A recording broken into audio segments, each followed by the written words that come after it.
guys, it's Karen, my review for Beautiful Boy. And what Beautiful Boy is essentially about is it tells the tragic story of Nick and David Sheff. And basically, David Sheff is this father who is trying to deal with the fact that his son is an alcoholic. And basically, we follow them over the years as David tries to believe that Nick is going to get over it, but things just keep getting worse, and David eventually has to make a very difficult choice, and that's really all I'm going to say. So, Beautiful Boy overall, I wouldn't say I was excited for this movie because it is very devastating material, but I was definitely very interested. It was definitely one that I was very much anticipating heading into the end of the year, mainly because of the cast, but also it looked like a very emotional story, and I really did not know how it was going to turn out. I was really hoping that it would give me something very emotionally satisfying, but also give a very deep dive into the life of an alcoholic. And not only was Beautiful Boy able to do that, but this is by far one of my favorites of the entire year. It is an emotionally riveting story that is easily one of the most tragically realistic things I've seen in a very long time, but we're just getting into it right now, starting off with the cast. And right off the bat, that is for sure one of the best things about this movie. I think really everyone here was very well casted and really acts their ass off in this movie, especially when it comes to Steve Carell, who easily, I think, gives the best performance of his entire career. I mean, sure, we've seen him give amazing dramatic performances before in Foxcatcher, A Little Miss Sunshine, but he just ups it to another level here. What I really love about his acting in this film is how patient it really is. I mean, David Sheff, in general, is a very patient person. I'll talk more about that in the writing, but you keep waiting for him to crack. You keep waiting for him to break, and it is just devastating to watch someone who is so positive and tries to look for the good in his son. And you can see that Carell just channels this ability where you just feel so terrible for him. You can tell this is a father that's always trying to do right, and just seeing him slowly crack and slowly start to lose hope, it is absolutely devastating, and Carell just kills it in this movie. He has one scene in particular in this film where he is calling up Timothee Chalamet, and what he ends up doing there is just devastating. And like I said, Carell, I think, just really went for it here. This is easily the best performance I've seen from him, and if he is at the very least not considered for Best Actor at the Oscars, I will be very surprised, because I think he absolutely kills it here. But just as good here is Timothée Chalamet as Nick, who, I mean, sure, he was incredible in Call Me By Your Name and Lady Bird and things like that last year, but similar to Carell, I really do think he ups it to another level here, because the thing about Nick is that I think this is a very realistic portrayal of someone who is an addict. There's so many moments in the film where you think, okay, maybe he finally has his shit together. Maybe he finally is on the right path, but you'll see very quickly that that's not the case, and Chalamet does such a great job of kind of fooling you in that way. You really want to root for him, but many times you are rooting against him because he can't just get away from it. And there are so many scenes where you can see this is not something that he necessarily enjoys doing.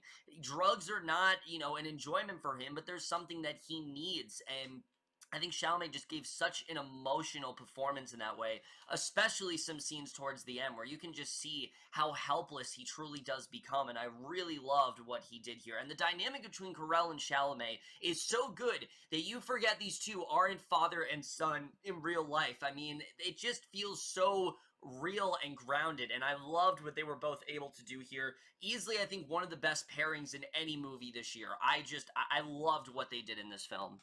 As far as the rest of the acting goes, I don't think they're being talked about enough. Maura Tierney especially I really loved here. I've always really liked her a lot, but she is very good here, playing at first a very quiet role similar to Carell, but she has one scene in a car in this movie, and it's pretty much wordless, and I'm not going to say too much more than that, but that scene in general may show that I think she's being a little bit overlooked, because I do think she gave a very good performance here. Amy Ryan as well, I thought was fantastic here. I loved what she did in this film.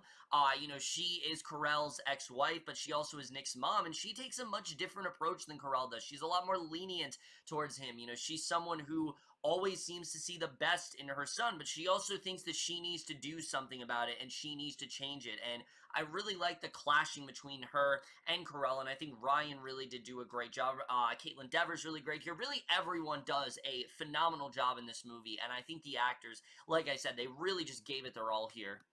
In terms of the directing and the writing here, I think that more than anything is the best part of this film. I mean, the directing here by Felix von Gorgahan, you know, a lot of people are going to say, oh, this movie doesn't feel real enough, but I would completely disagree. From the second this movie starts, it just feels so real. It feels like you could step right into these characters, and that's because they're not characters. They actually were, I found out, real people, and the way that Groeningen, you know, portrays their life, it just feels so, like I said, just raw and bleak in that sense, and I really loved what he was able to do there.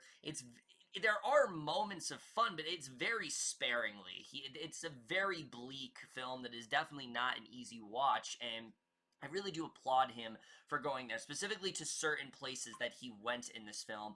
A lot of directors would try to kind of overlook it, or they try to make it seem like it wasn't as bad as it was, but no, he really does get into the nitty-gritty in a way that few directors do, and I really loved what he was able to do here. I think, honestly, it's probably some of the best directing I've seen all year. I haven't seen too much from this guy, but I really love what he did here, and I definitely do want to see more from him after this, because I thought his directing was really great, but also his writing very much impressed me as well, because on paper, sure, we've seen this story done before, where you have an addict who is trying to recover, but he keeps falling into similar traps, and he just can't seem to help himself, and sure, we've seen that, but the way that they go about the writing here is much different than you'd see.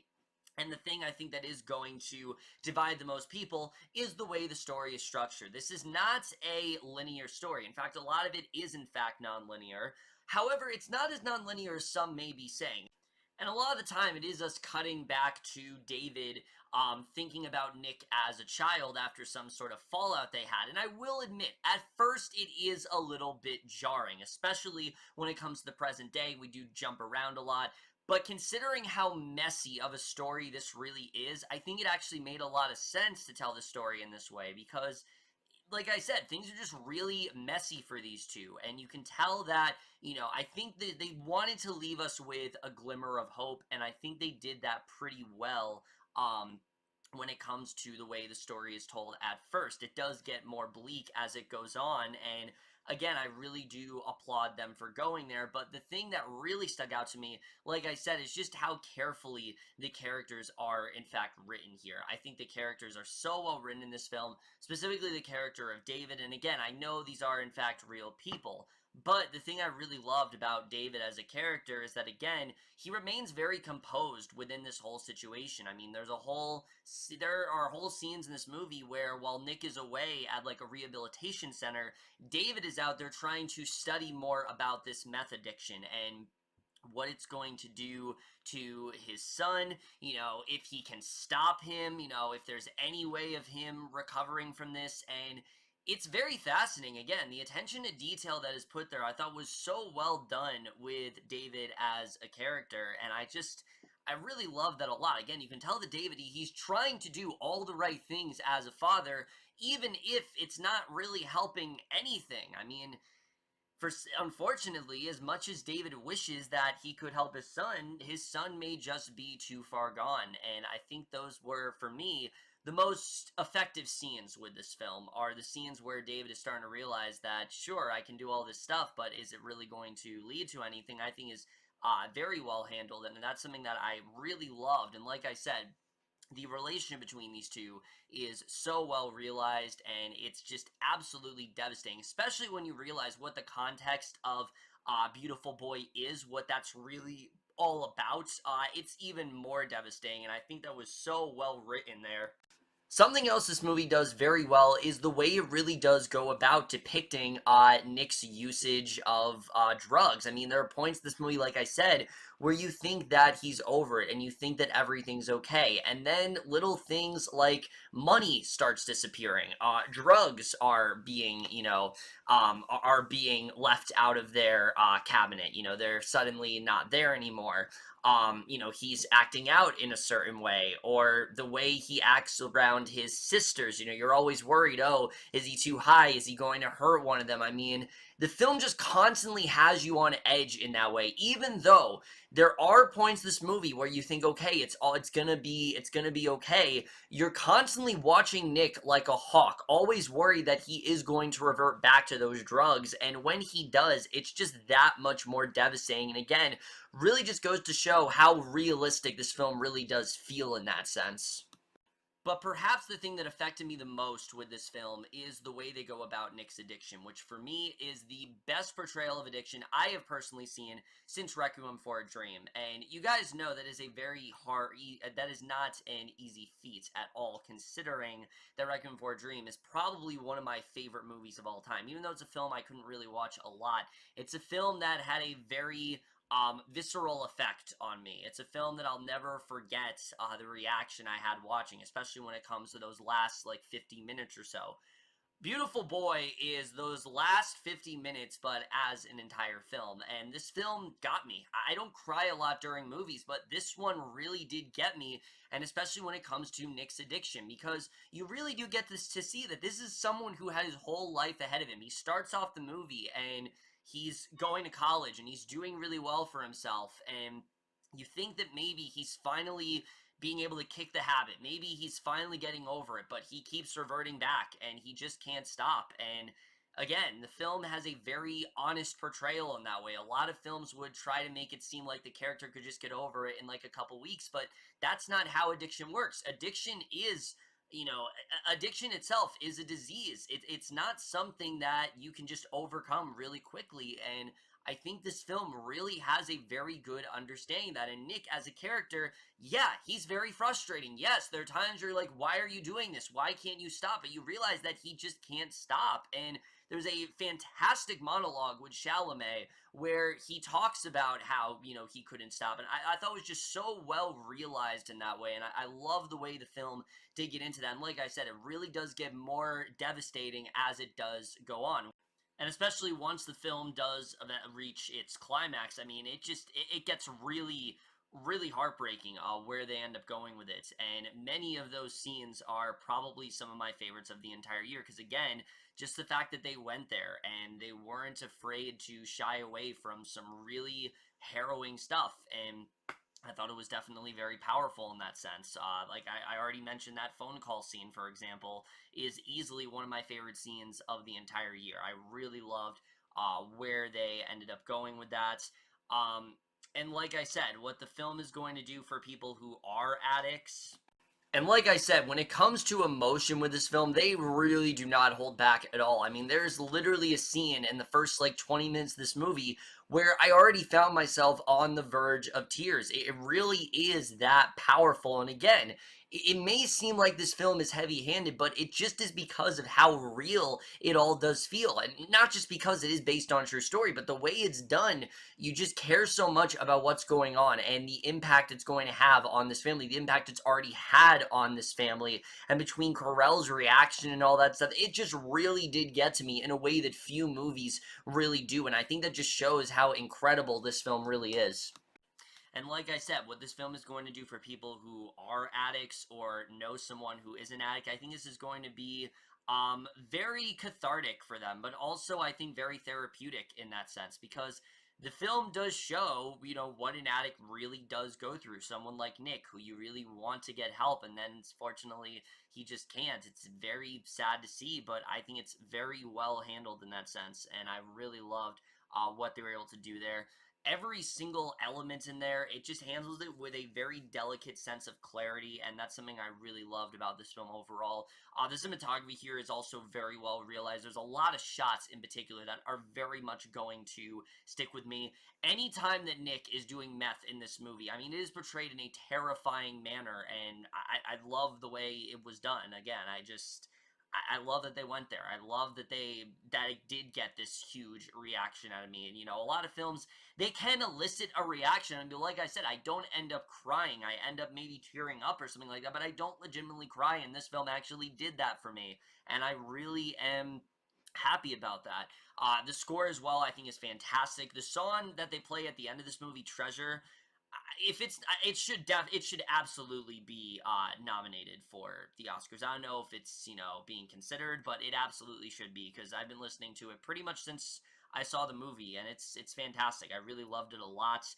And the editing, like I said, I think that's really going to be the thing that makes or breaks this movie for many. And for me, I thought it worked really well. I thought it worked with a very complicated story that they were trying to do. For some, though, they may find it to be kind of obnoxious and, maybe a bit confusing. And while it is confusing at first, it definitely did feel purposeful. Again, this is something that it's a very messy issue, and I think for someone like David, I think the film was trying to just give you that sense of levity. They don't want to, they do go all in when it comes to the dramatic stuff, but they do it in a very gradual manner, similar to how David is, and I really love that a lot.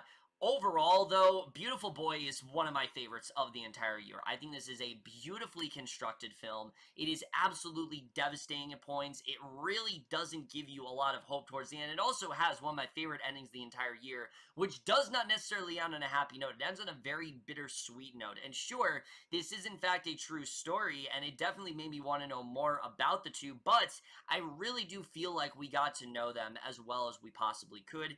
It shows how real addiction really is. It shows how it can affect someone. It shows the damage that it has on an entire family. It's kind of hard to watch at points, and for many, it might be a film that simply is too much, and I can totally understand that. But it is, without question, a film you need to see before the year ends. It is one that affected me in a way that most films don't. I felt so invested with the characters. There really wasn't a single moment wasted with this film. It does tell the story in an unconventional manner that I think a lot of people may take issue with, but for me, I thought this film flowed perfectly. It's one of my favorites of the entire year, and it's definitely one of the ones you will see on my best list once we get there. And with all that said, I am absolutely going to give Beautiful Boy overall in A+.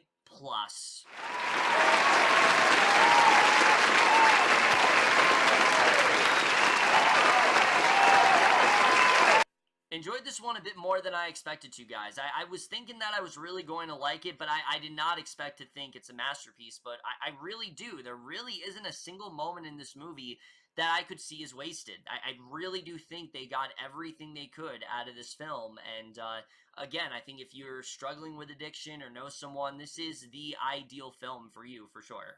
But either way, guys, that's it for this video. Hope you guys enjoyed it. The most guys saw this one overall. Love your thoughts, and we'll see you guys in my next video. Please see this movie if you haven't, by the way. Not enough people are seeing it, and it needs to be seen by pretty much everyone, regardless if you struggle with addiction or not.